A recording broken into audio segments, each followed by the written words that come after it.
You say that only thanks to education is it possible to correct everything. Of course, if the entire problem is people, miserable, horrible ones, and we can make different people, then undoubtedly the whole problem will go away. Besides people, everything's fine. Take off the face of our earth, people, and everything will turn out fine. The rest of nature is in harmony, in homeostasis, in such equilibrium. Amazing. Only man is an egoist, a malicious existence, a cancerous tumor on the body of nature, made so on purpose, of course, in order to correct himself. And we're coming to that correction. But how can you know how to correctly educate people, educate children? From that very same wisdom that tells me about how nature is built. I'm not inventing anything from my own head. It all comes from that wisdom, from no other place.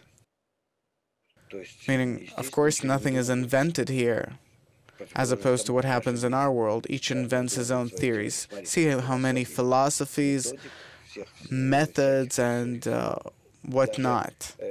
Even in finance, economics, whatever. In such, so to speak, trivial matters, and nonetheless we have 1,000 different theories. That expert thinks this, that expert thinks that. It means that none of them know the truth. But people only can see through example, look at it, see it, and say, okay, that's what we want. You're right. Thus, we want to show our children in a year or two after we start educating them this way. Oh, so you didn't start the education yet? Principally, yes, but not systematically, not on a regular basis, seriously, well thought through, such that will roll from dusk to dawn and from dawn to dusk. For a child, education, it's the creation of a special environment, a special realm for a child that will form him. Put a small person in the forest, he'll grow up to be Mowgli. Wherever you put him, that's where he'll grow, according to his environment. So, what we want is correspondingly to create such an environment for our children that they'll turn into humans and not Mowgli. But kids, they're small animals in essence. Man is born an animal, true, and remains an animal if he does not achieve the Creator. Only those who try and achieve the Creator, whether they attain him or not, that's something else, but those who try are already called Adam. In translation, that means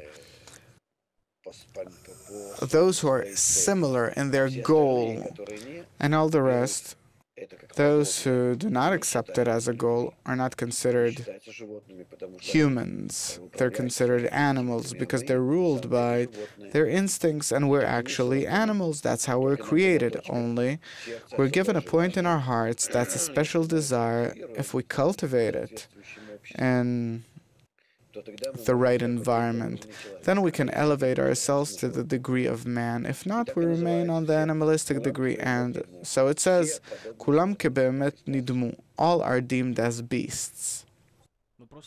But it's simply that kids, when you put them into some kind of a bubble, later on they come out and they see the whole of reality.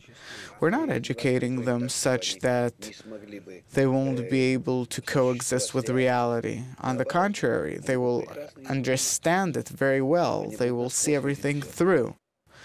They'll feel the laws of nature and see how artificial all people are. And for them, it will be very simple to work with other people. They'll love and understand them, that's how they are. What is this world a hard place for me? I don't know it as well as others. I think there are many people who would like to hear and take advice from me. No, what I mean is that, for instance, if we shut a child's eyes, we don't shut their eyes. On the contrary, we open their eyes. We show them the whole of this world and how a person is supposed to be as a result of this world, how to come out of it, grow from it. From what I hear, the way parents refer to education, especially in your environment, the main thing for them is to isolate a child from any external influence. Yes, of course, undoubtedly, but you have to understand that by this you do not limit the child. He does not limit his perception of the world, his understanding of the world. We just don't want him to absorb any negative examples. Our world, for any child, is it's simply a numerous amount of examples, and whether he likes it or not, he grows according to those examples he sees, and that forms him. Well, I simply remember when I left home, I was about 15, and I stumbled upon the real world. I was a young punk, but the world outside was much crueler. And thanks to that, I can make it in any country. Right. You became, how to say, an adapting to any environment animal. Yes. And what? So I'm saying, I don't think that our problem is in giving them the ability to adapt themselves to any animalistic environment. Our goal is to let them become equal to the Creator. I think these are a bit different levels. Okay, I'll try to clarify. I understand all of this, but how will you be able to exclude the influence of the external environment? No problem whatsoever. You see, with our examples, kids that detach themselves from us for half a year, they came back themselves. You can't oblige a child or 16 or 17 age to force him back, or 12 or 13, as they left as punks and they had these mohicans, not like yours. No, yours is nice. It's okay. No, but seriously, they did what not? And boys and girls, they disconnected, didn't want to listen. We had such examples, and suddenly, hop, everything falls back into the place. They reappear sitting next to us. You saw them today on stage. What are these foolish kids at the age of 14, 15, instead of making revolutions, not listen to their parents? On the contrary, they're together in a collective. They want to do this. They want to be together. How come? It's an example. But do you think that they'll try and break out into some place later, or the examples we give them won't be sufficient? What, these kids aren't developed enough? They're foolish. They don't understand the world. They don't know how to behave themselves on the outside. In this global education, it's not even Kabbalistic education. It's the education of the modern person that has to be an integral global society. And that's the only way you can call that education. To this point, you haven't convinced me that that education works. Why convince? I'm not trying to convince anyone at all. I'm simply giving an example. And we'll keep on doing it the way we do, and you can do whatever you want. You already know what will happen with your kids. You already know that which is happening on the outside. Outside your door, that's what happens. What's going to happen with our children, I know. I want to bring them to a state where they'll finish high school and university till the age of 15, 16, well, max until the age of 18. They'll already have a profession, higher education, and they'll find their way around everything excellently. They'll be Kabbalists, they'll be specialists, they'll understand and know everything. That's what I want to make them into, and no problem about that whatsoever.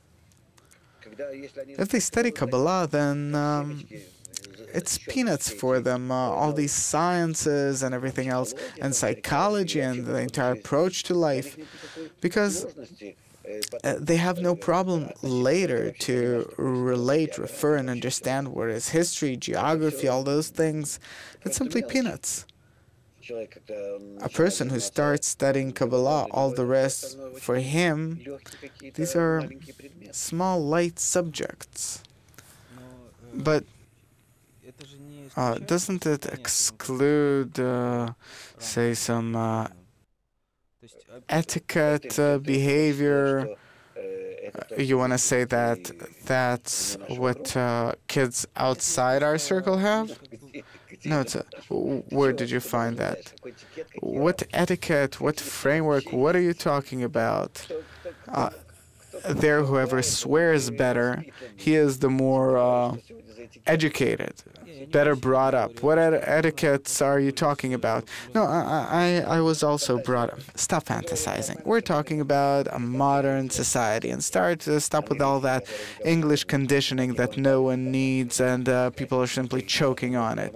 We need a normal person who knows how nature is built, how it works, and he is capable of harmoniously developing and living with it in harmony with the true laws of nature, and not ones invented by some English conditioning. Are you gentlemen? And I don't know what else. And under the sheets, under the carpet, who knows what's going on? We're talking about normal children. Don't bring up artificial questions that aren't to the point. We live in a realistic, normal world. I'm talking about the method of education where a person has respect to whom he listens to. What are you talking? I'm talking about the laws of nature. Suppose we're on a deserted island. There's nature with its laws. There's a very simple law, equivalence of form with the Creator, and accordingly the whole of nature is similar to the Creator and is governed by Him. Excluding man, we have to make man such that he'll be governed by the Creator, so he will be capable of becoming like the Creator himself. Man is left to be free, and thus he is on the animalistic level and suffers. He has to become like the Creator, and then he'll be vivid, understanding the Creator, understanding himself, the people surrounding him. He'll interact with them correctly. He'll find his way harmoniously into everything, and people will look at him as a unique individual because he knows it's easy to be with him. He knows how to behave with everyone. He simply feels and understands from within. He doesn't need any etiquettes that will give him who knows what inclinations and tendencies. He knows how to be in the environment and how to rule himself because he is similar to the Creator. He has the general athlon. You don't understand that. Okay, so you don't. That's what we're talking about. No etiquettes, no morals, no nothing. I'm telling you again, I don't want to calm you down that, yes, of course, he'll get an education, an upbringing. He'll know how to correctly relate with people like they learn now in schools. I'm saying on the contrary, he won't get any of these things, none of these. He'll have only one system, to be like the Creator, and it will come in exchange for everything else, instead of all the other artificial systems that were created by people and that nonetheless can't be sustained or kept.